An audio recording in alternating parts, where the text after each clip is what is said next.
Buenas noches, señor Jorge Órdenes.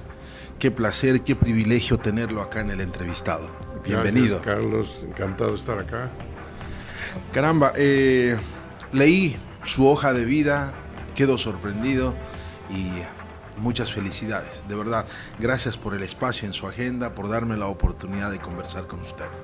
No, pues un placer, y además yo creo que es educativo hablar de las cuestiones de bolivianos, de las cosas que han hecho. Yo me he hecho en el exterior en una gran medida, pero amo mi Bolivia y eso no me lo quita nadie.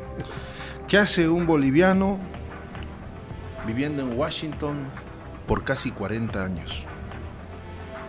Bueno, me fui cuando tenía casi 20 y fui a trabajar y a estudiar porque no era muy halagüeño estudiar en Bolivia, puesto que la política era muy fuerte en esa época en las universidades y había que ir a un lugar donde te podías trabajar y estudiar. Y me acuerdo que mis padres barajaron Chile, la Argentina, incluso Londres, pero no, ahí era para ir a estudiar y recibir dinero de tus padres, ¿no?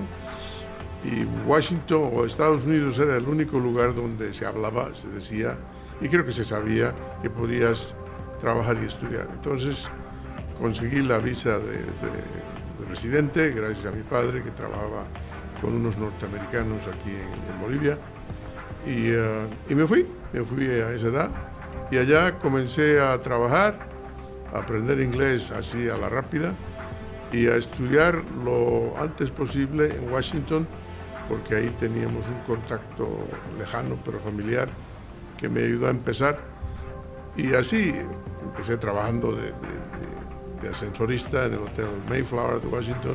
¿Su primer trabajo? Mi primer trabajo, y ahí encontré a un boliviano también de ascensorista, que era un oficial del Ejército de Bolivia, que también se había ido, y no lo menciono porque él no sabe que estoy refiriéndome a él. Y después al año vino mi hermano, que también, a los 8 meses vino mi hermano, que también fue ascensorista. Bueno, pero ya de ahí pasamos a trabajar. Ascensorista es que alguien estaba en el ascensor, sí, dirigía qué piso, sí, segundo, era tercero. Bastante cansador porque primero que te mareas un ¿Cuántas poco. horas trabajaba? 10 horas. 10 horas. Sí, trabajaba 10 horas. Y no me daban comida. Entonces tuve que mudarme a los departamentos de comida, o sea, los restaurantes o los que abastecían banquetes y eso para poder comer. Y ahí estuve como 6 meses más. Y después de eso pasé a trabajar de profesor de baile. Yo era bailarín de rock and roll, me acuerdo, y de cha-cha-cha y esas cosas. Pero estuve solamente 2 semanas porque las estudiantes norteamericanas eran muy mayores que yo, tenía 20 años, 21 años, ¿no? Y querían aprender rock and roll, imagínate. Pero en fin, ganaba algo de dinero. Después por un tiempo vendí libros, que tampoco me fue bien porque no hablaba inglés. Y después ya entré a la Universidad de George Washington. Entré a mirar las cosas y vi que podía tomar por lo menos 3 materias, que no hablaba muy bien inglés, ni menos lo escribía, y tomé inglés y tomé una materia en economía 1. Y así fue, poco a poco me gané una beca porque empecé a enseñar castellano en la universidad. A los 2 años ya no pagaba la colegiatura, ya estudiaba economía, y así avancé a través de los años. Ya llegó mi madre de La Paz y se empleó en el Banco Interamericano de Desarrollo, que se había inaugurado hacía menos de un año en Washington. Se hizo de abajo, ¿no? Sí. Y yo llevé a los míos, a mi hermano primero y a mi madre a los 2 años y pico. ¿Usted se diría un boliviano exitoso en Estados Unidos? Que no hemos pedido nada a nadie y que hemos trabajado y hemos podido ahorrar. Ha sido duro, pero a esa edad yo creo que nada es duro, excepto si te enfermas, ¿no? Claro. Pues sí, yo creo que la beca me ayudó bastante en George Washington University, y así avancé, y como enseñaba castellano me vinculé con el departamento de lenguas de la universidad. ¿En ese entonces usted extrañaba ya Bolivia o todavía no? Extrañaba algunas cosas de Bolivia. Por ejemplo, los amigos. Los amigos, la comida, Y una cosa muy importante que hasta ahora extraño de Bolivia cuando no estoy acá, el humor. El humor nuestro es deliciosamente barroco y yo creo que tienes que ser, en este caso, paseño como yo, o seguramente cochabambino para los cochabambinos, orureño para los orureños, desde luego para los cruceños y orientales. Cada uno tenemos una órbita de humor. El humor, que es nunca había pensado en eso. No, muy acompañante, es una parte importante de nuestra cultura. Es decir, reír, por más que sea corto, es muy saludable, ¿no? Y yo extrañaba el humor al punto de que, lo decía, ¿no? Las bromas de otras culturas, que son también muy ricas, es otra cosa. Entonces tienes que empezar a vincularte no solamente con el idioma, hablarlo, entenderlo y luego escribirlo, que es lo más difícil, y poder pasar culturalmente las pruebas del humor, del gran vocabulario que tienen en diferentes ramas, ¿no? Eso y es aprender el idioma o enriquecerlo en ramas específicas. No, o sea, el norteamericano, o como acá, no bien dicho, pero generalmente todos nosotros decimos el gringo, no sí, está bien dicho, pero sí. El gringo no tiene un humor diferente. Bueno, el gringo tiene un humor, sí, más... ¿Ríe poco? Más metalista. No, ríen mucho y tienen su propio mundo de humor, tienen su propia órbita cultural en cuanto a docenas de cuestiones, ¿no? Desde luego, estudian mucho más comprensivamente las cosas que nosotros en Bolivia.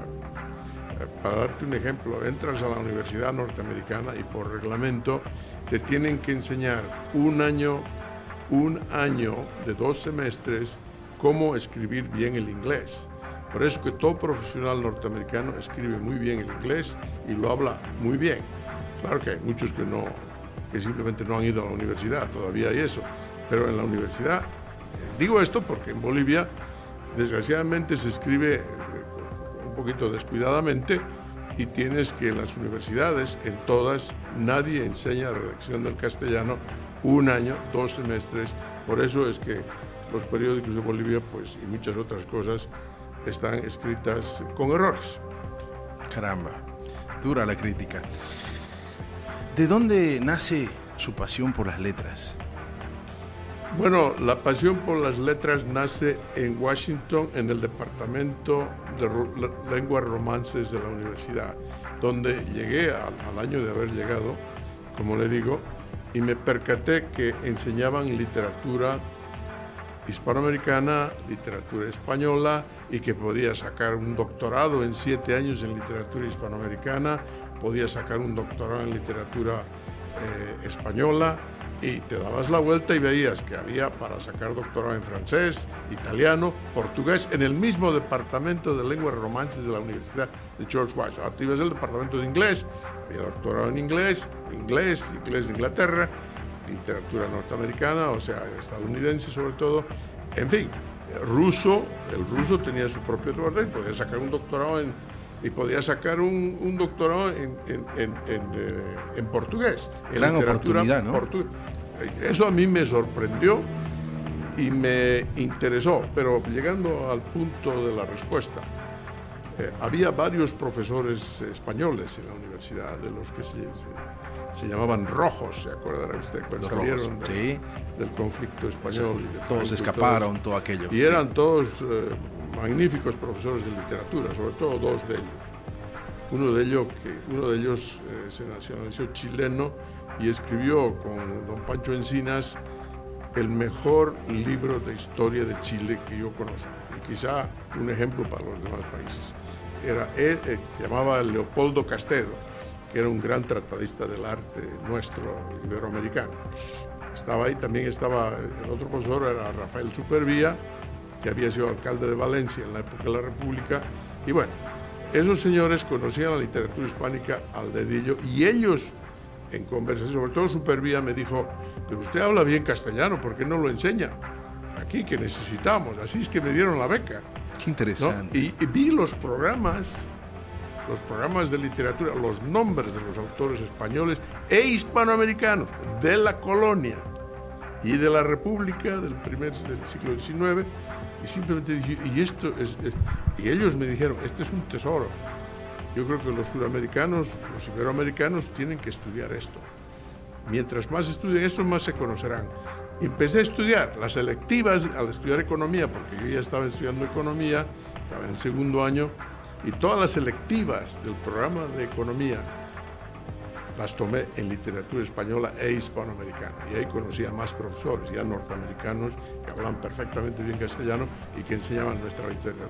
Y así fui conociendo, poco a poco, pasé por Ercilla, la Araucana, que me fascinó, pasé por una serie de libros que realmente me conquistaron desde el punto de vista humano, no te digo total, porque eres tú. Claro. ¿Ya? Sí. Eres tú, es tu cultura, eres tú. Y empecé a ver quién más había, y había pues docenas.